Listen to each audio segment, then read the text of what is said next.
Good morning friends, art and success channel में आपका स्वागत है। मैं हूं राजू कुमार। तो चलिए दोस्तों, हमेशा की तरह आज भी करंट अफेयर शुरू कर लेते हैं दोस्तों। तो प्लीज़ आपसे रिक्वेस्ट है, आप जाएं चैनल को सब्सक्राइब करें, लाइक करें और कमेंट करें दोस्तों। प्लीज़ आपसे रिक्वेस्ट है। देखिए दोस्तों, चैनल आगे नहीं बढ़ रहा, प्लीज़ आपसे रिक्वेस्ट है। बहुत मेहनत से वीडियो बनाते हैं दोस्तों, आप समझा करें। तो प्लीज़ आपसे रिक्वेस्ट है, ज़रूर जाएँ और सब्सक्राइब करें। चलिए दोस्तों, हम काम की बात करते हैं। उम्मीद है आपने सब्सक्राइब कर ही लिया होगा। तो देखिए दोस्तों, आज का जितना भी निचोड़ हो सकता है, जितना भी इम्पोर्टेंट चीज़ बन सकता है, वो सब हम आपके लिए लेके आए हैं। तो आप बिल्कुल फ़िक्र ना करें। बिल्कुल बेहद टॉप 10 क्वेश्चन होगा, लेकिन बेहद इम्पोर्टेंट क्वेश्चन होगा। तो चलिए हम लोग शुरू करते हैं समय ना गवाते हुए। तो देखिए दोस्तों, हम लोग का जो पहला प्रश्न है, ध्यान दीजिएगा। 10-15 मिनट का क्लास होगा, इससे ज़्यादा नहीं होगा। 15 मिनट 16 मिनट लेंगे, इससे ज़्यादा नहीं।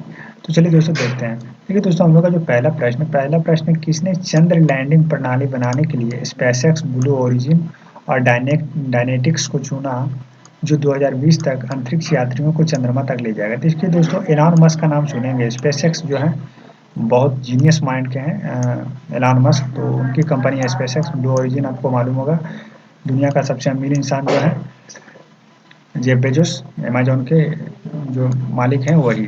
ब्लू ओरिजिन भी कंपनी उन्हीं का है। तो देखिए दोस्तों, इसका जो उत्तर होगा, ध्यान दीजिएगा, इसका जो उत्तर होगा वो नासा होगा दोस्तों। आपको मालूम ही होगा, नासा ने इन दो कंपनी को, ब्लू ओरिजिन और स्पेसएक्स को, इन दो कंपनी को चुना है दोस्तों कि 2020 तक अंतरिक्ष यात्रियों को चंद्रमा तक ले जाया जाएगा, है ना। तो इसके लिए चुना गया है।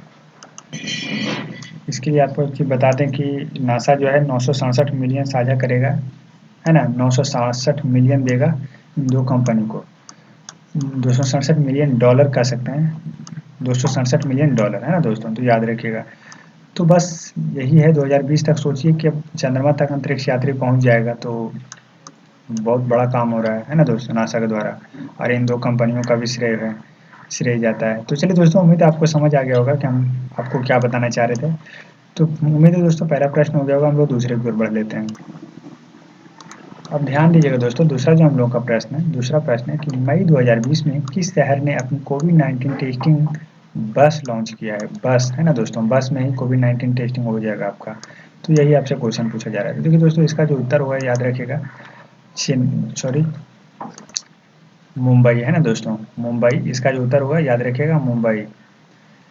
तो याद रखिएगा दोस्तों, मुंबई शहर है। तो मुंबई में देखिए दोस्तों, एक बस लॉन्च किया गया जिसमें कोविड-19 टेस्टिंग होगा।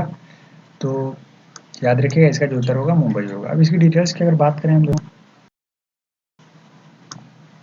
तो देखिए दोस्तों, वहाँ का जो स्वास्थ्य मंत्री हैं राजेश टोपे, आदित्य ठाकरे हैं, परवीन परदेसी हैं, सब वीडियो कॉन्फ्रेंसिंग के द्वारा इसका उद्घाटन किए हैं।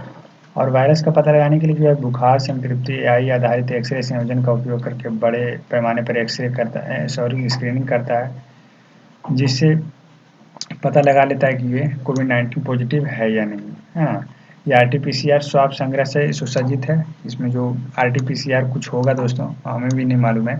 तो आरटी-पीसीआर स्वाब संग्रह सुविधा से सुसज्जित है ये बस, जिससे आपको पता चल जाता है ना। तो आपको समझ आ रहा होगा दूसरा प्रश्न। तो उम्मीद है दोस्तों, दूसरा कंप्लीट हो गया होगा। हम लोग तीसरे की ओर बढ़ते हैं। अब देखिए दोस्तों, हम लोग का जो तीसरा प्रश्न है, तीसरा प्रश्न पूछा जा रहा है कि मई 2020 में एक त्रिपाठी, ए.के. त्रिपाठी है। तो ए.के. त्रिपाठी का निधन हो गया है। वो किस क्षेत्र से संबंधित है, आपसे यही क्वेश्चन पूछा जा रहा है। ए.के. त्रिपाठी। देखिए दोस्तों, इसका जो उत्तर होगा, याद रखिएगा, इसका जो उत्तर है वो विधि, हाँ दोस्तों, विधि से, है ना।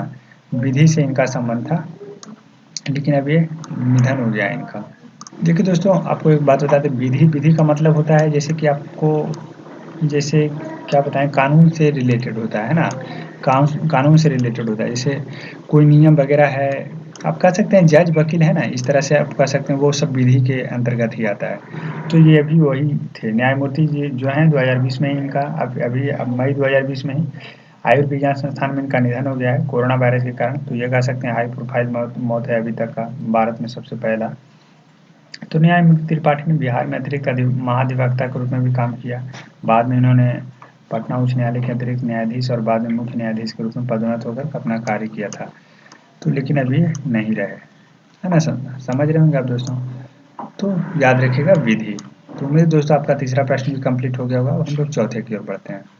अब देखिए दोस्तों, हम लोग का जो चौथा प्रश्न आता है, कोरोना वायरस महामारी के बीच आशाओं को बनाए रखने के लिए हम हार नहीं मानेंगे वाला एक गीत जारी किया है ना दोस्तों, एक गीत जारी किया है जिसका नाम है हम हार नहीं मानेंगे। तो आपसे यही क्वेश्चन पूछा जा रहा है कि वो कौन सा बैंक है जो हम हार नहीं मानेंगे एक गीत लॉन्च किया है, यानी जारी किया है ना दोस्तों। तो यही आपसे क्वेश्चन पूछा जा रहा है।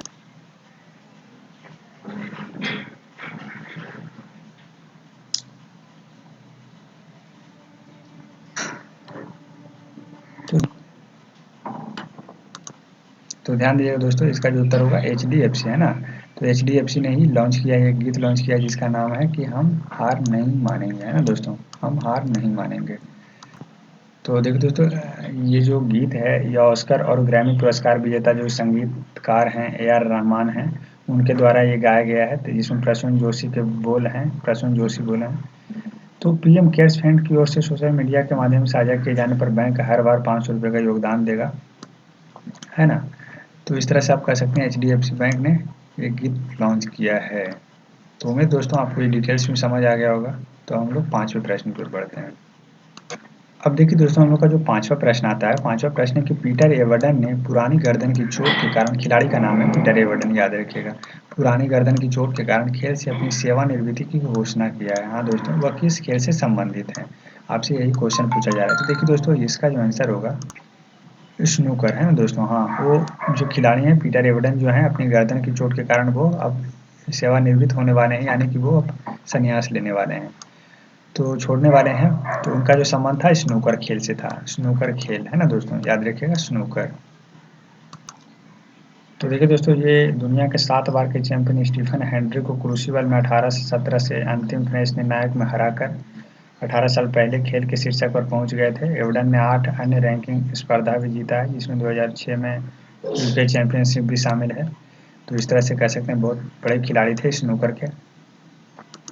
तो मेरे दोस्तों, आपको 5वां प्रश्न भी कंप्लीट हो गया होगा। हम लोग 6ठे प्रश्न की ओर बढ़ते हैं। माफ कीजिएगा। अब देखिए दोस्तों, हम लोग का जो छठा प्रश्न है, छठा प्रश्न है कि किसने नदी के भविष्य के प्रबंधन पर एक आइडियथन कर सकते हैं, आइडियथन का आयोजन किया है ना। अब इसका मतलब देखिए दोस्तों, आपको बता दें कि उसका मतलब है कि जैसे कि आप जो भविष्य में नदी से जो संकट होने वाला है दोस्तों, संकट आने वाला है, उन सब चीज़ों को देखते हुए मतलब आइडियथन का मतलब यही हुआ, है ना, आइडियथन का आयोजन किया गया। तो इसका जो देखिए आंसर होगा दोस्तों, याद रखिएगा सी होगा, यानी दोनों होगा, है ना। राष्ट्रीय स्वच्छ जल मिशन और शहरी मामलों के राष्ट्रीय उत्थान, इन दोनों चीज़ों के लिए होगा। इसका जो उत्तर होगा, तो इसके लिए आइडियथन का नदी के भविष्य के प्रबंधन पर एक आइडियथन का आयोजन किया गया। यह पता लगाने के लिए कि आयोजित किया गया था कि कोविड-19 जो है, कोविड-19 संकट जैसे भविष्य में नदी प्रबंधन रणनीतियों को आकार दे सकता है या नहीं। अंतर्राष्ट्रीय वेबिनार 500 प्रतिभागियों को एक साथ लाया, मतलब 500 प्रतिभागियों के बीच हुआ, है ना दोस्तों। तो यही है। तो इस पे बल दिया गया है कि भविष्य में थोड़ा नदी उदी के ऊपर ध्यान दिया जाए, ताकि हम लोग, नदी ही ज़रूरी है दोस्तों, अगर जीवन है तो नदी, नदी में पानी होना ज़रूरी है, नदी होना बहुत ज़रूरी है। अभी भारत में भी बहुत सी ऐसी नदियाँ हैं जो कि बिल्कुल सूख चुका है ना। तो इन सब चीज़ों की ओर ध्यान आकर्षित करने के लिए ये सब किया गया है। तो उम्मीद है दोस्तों आपको छठा समझ में आ गया होगा प्रश्न। हम लोग 7वें की ओर बढ़ते हैं। अब देखिए दोस्तों, 7वां प्रश्न हम लोगों के लिए कि किसकी योजना देश भर में लगभग 4000 पुलिस वाहनों को साफ करने की है। साफ करने का मतलब हटाने का नहीं समझ लीजिएगा, साफ करने का मतलब सच में साफ करने का है। तो देखिए दोस्तों, इसका जो उत्तर होगा, याद रखिएगा, इसका जो उत्तर होगा दोस्तों MG मोटर इंडिया, है ना, MG मोटर इंडिया, इसका यही उत्तर है ना। तो इसका जो उत्तर होगा MG मोटर इंडिया।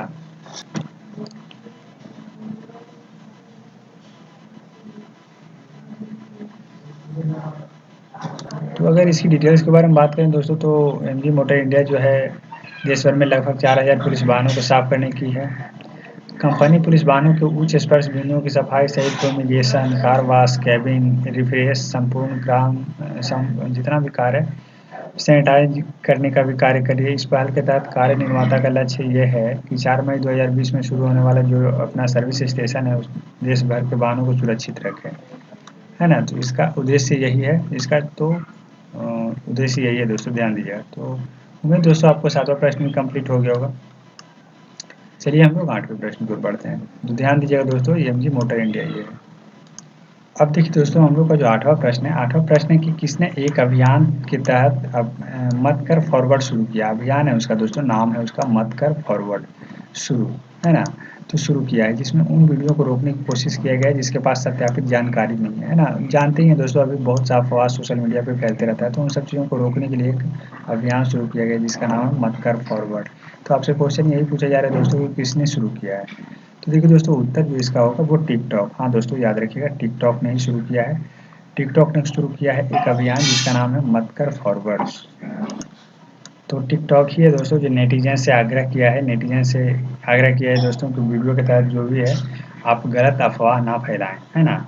तो इस पे एक फिल्म भी आ रहा है दोस्तों, जो कह सकते हैं फिल्म मशहूर हस्तियाँ जो है अनुराग बसु द्वारा आ रहा है। अनुराग बसु का एक फिल्म भी आ रहा है। तो खैर, जिसमें ये बताया जाएगा कि वायरस कितना खतरनाक है, उसका उद्देश्य गलत सूचनाओं को साझा करने से कितना हानि पहुंचता है, तो इन सब चीज़ों को उसमें दिखाया जाएगा। तो समझ में आ रहा होगा दोस्तों आप लोगों को। मुख्य रूप से याद रखिएगा, मत कर फॉरवर्ड किसने शुरू किया है, तो टिकटॉक ने शुरू किया है। चलिए दोस्तों, हम लोग 9वें की ओर बढ़ते हैं। अब देखिए दोस्तों, जो हम लोगों का जो 9वां प्रश्न है, 9वां प्रश्न है कि 100 मिलियन साल पहले कौन सा डायनासोर के पास एक शक्तिशाली मूंछ थी जिससे वह जलीय जीवन शैली में भी सक्षम था। यही आपसे क्वेश्चन पूछा जा रहा है। देखिए दोस्तों, डायनासोर की कई प्रजाति पाया गया है, कई प्रजाति है ना दोस्तों। तो इसी में एक ऐसा भी प्रजाति था उसका जिसके पास मूंछ था और वह जलीय जीवन में यानी जल में भी रहने में सक्षम था। यही आपसे क्वेश्चन में पूछा जा रहा है। तो देखिए दोस्तों, इसका जो आंसर होगा वो याद रखिएगा, स्पिनोसोरस एजिपियाकस। हाँ दोस्तों, इसका नाम है स्पिनोसोरस या एजिपियाकस, है ना। ये दो नाम है, स्पिनोसोरस एजिपियाकस, इसका नाम याद रखिएगा। वैसे भी नाम नहीं याद रखिएगा तो आप थोड़ा मोटा, मतलब मोटे तौर पे आप अपने दिमाग में इसको रख लीजिए। स्पिनोसोरस याद रख लीजिए या फिर एजिपियाकस, किसी तरह से आप इसको याद रख लें। क्वेश्चन ये भी आ सकता है। तो 100 मिलियन साल पहले कौन सा डायनासोर था, तो स्पिनोसोरस था जिसके पास मूंछ था। माफ़ कीजिएगा दोस्तों इसके लिए कि यहाँ पूछ होना चाहिए लेकिन मूंछ गलती से लिखा गया था। तो ध्यान दीजिएगा, यहाँ पूछ होगा। तो उम्मीद दोस्तों आपको ये समझ में आ गया होगा। तो देखिए दोस्तों, ये अपने पूछ की वजह से तैर लेता था जल में भी, यानी समुद्र में जो भी है, समुद्र सागर जो भी है उसमें भी ये तैरने में सक्षम था, है ना। स्पिनोसोरस एजिपियाकस। इसका जो पूछ था दोस्तों अद्वितीय आकार का था।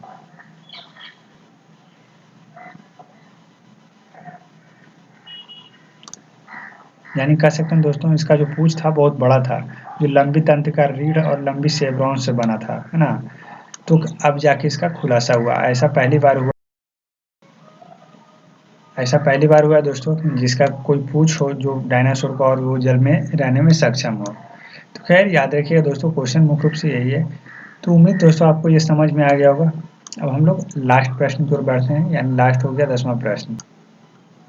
अब देखिए दोस्तों, हम लोग का जो लास्ट प्रश्न है, ध्यान दीजिएगा, लास्ट प्रश्न है। देखिए दोस्तों, पूछा जा रहा है आपसे कि मई 2020 में किस राज्य में one nation one ration card प्रणाली को एकीकृत किया गया है।